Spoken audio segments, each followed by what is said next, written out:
When you believe you are the villain. The tavern was in Blackmere Crossing, a city shaped by storms and second thoughts. Rain fell often here, not violently, but persistently, polishing the stone streets until they reflected every lantern like a memory you couldn't quite look away from.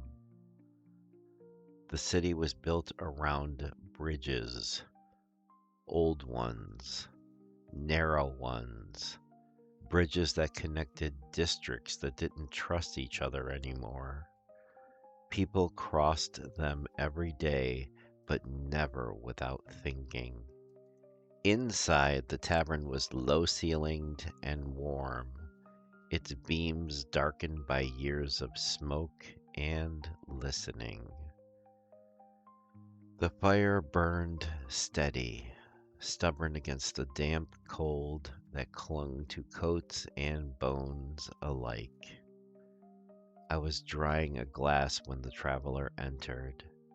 She didn't hesitate at the door. She didn't look around. She walked straight to the chair nearest the hearth and sat as if she'd already decided she didn't deserve a better one. Alex looked up from his seat, met my eyes briefly, then returned to his drink. "I think I'm the villain," she said. No drama, no self-pity, just fact.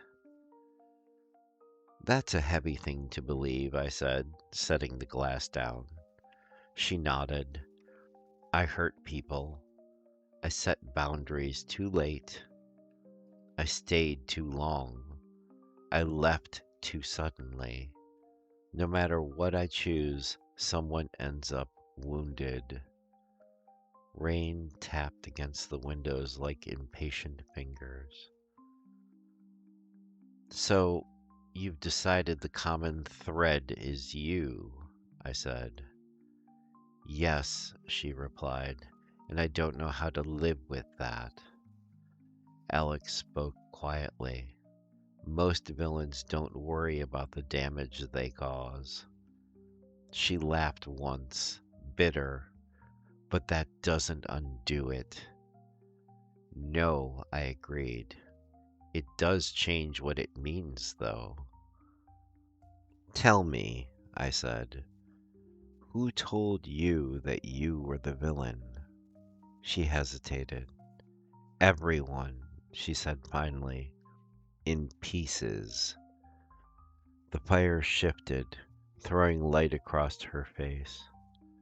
I was selfish for leaving, cold for staying quiet, controlling for asking for clarity, weak for needing space. Alex leaned back. "That's not a single crime. That's a collection of contradictions." I nodded. "You've been cast in different roles by different people and decided all of them must be true." Her jaw tightened. "If so many people felt hurt, doesn't that mean I'm the problem?" "No, it means you're human and visible." There's a lie we absorb early, that every story has clear heroes and villains. Outside, thunder rolled far away, tired rather than angry. "But life," I continued, "is made of people colliding while trying to survive." Alex added, "Pain doesn't automatically assign moral weight." I leaned forward. "Sometimes you're not the villain, you're just the one who stopped sacrificing quietly." She stared into the fire. "That doesn't make the pain disappear," she said. "No," I replied, "but it reframes responsibility." "But I feel guilty all the time," she said. even when I do the right thing. Guilt, I said, is about identity. Accountability is about behavior. She looked up. When you believe you are the villain, I continued, you stop asking what needs repair and start punishing yourself instead. Alex nodded. Self flagellation feels productive, but it's not. The fire crackled softly. You're allowed to acknowledge harm without turning yourself into a monster, I said. Her voice shook. What if I don't forgive myself? Then you'll stay stuck in a role no one asked you to keep playing. I reflect constantly, she said. Every conversation, every decision. And does that bring you peace? I asked. She shook her head. Only exhaustion. Alex sighed quietly. Self awareness without compassion becomes self surveillance. I nodded. You're not growing anymore. You're guarding. Outside, rain slid down glass in uneven lines. Growth, I said, requires rest, even for those who've caused harm. She whispered, that feels undeserved. So does mercy, I replied. That's what makes it mercy.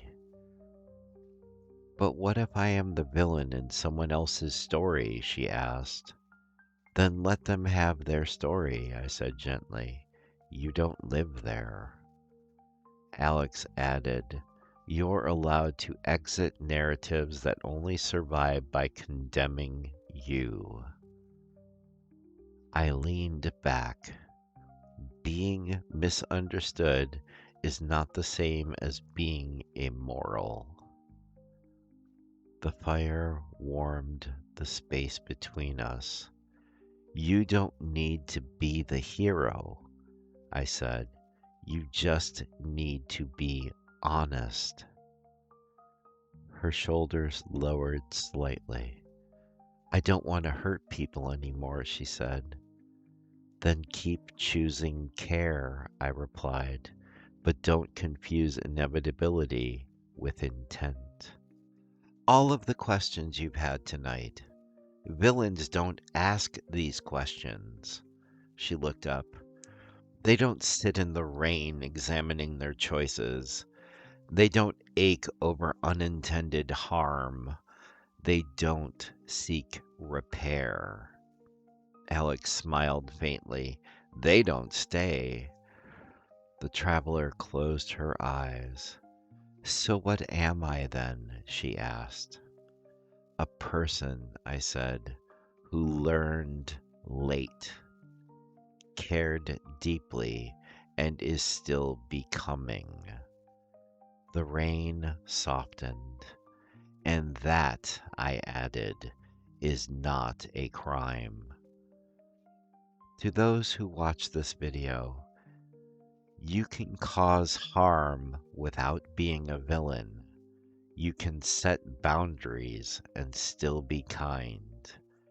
And you can be responsible without being condemned forever. Let accountability lead to repair, not self-erasure. The traveler stayed by the fire as the storm eased outside. Alex refilled her mug without speaking, the steam rising slowly, unafraid. Beyond the tavern walls, Blackmere Crossing endured.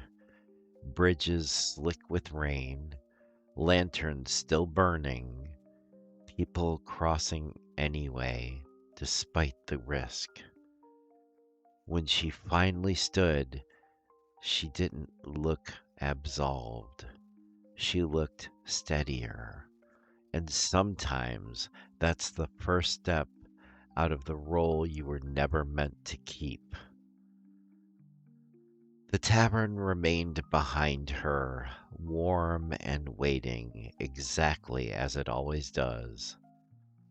My friend, the lanterns will remain lit and the fire will be warm, even when the door closes behind you. Return whenever the road feels heavy or when your heart seeks quiet company. Carry what serves you, leave the rest by the hearth, and know that this place and these words will wait patiently for you. Until then, travel gently and let the night watch over you.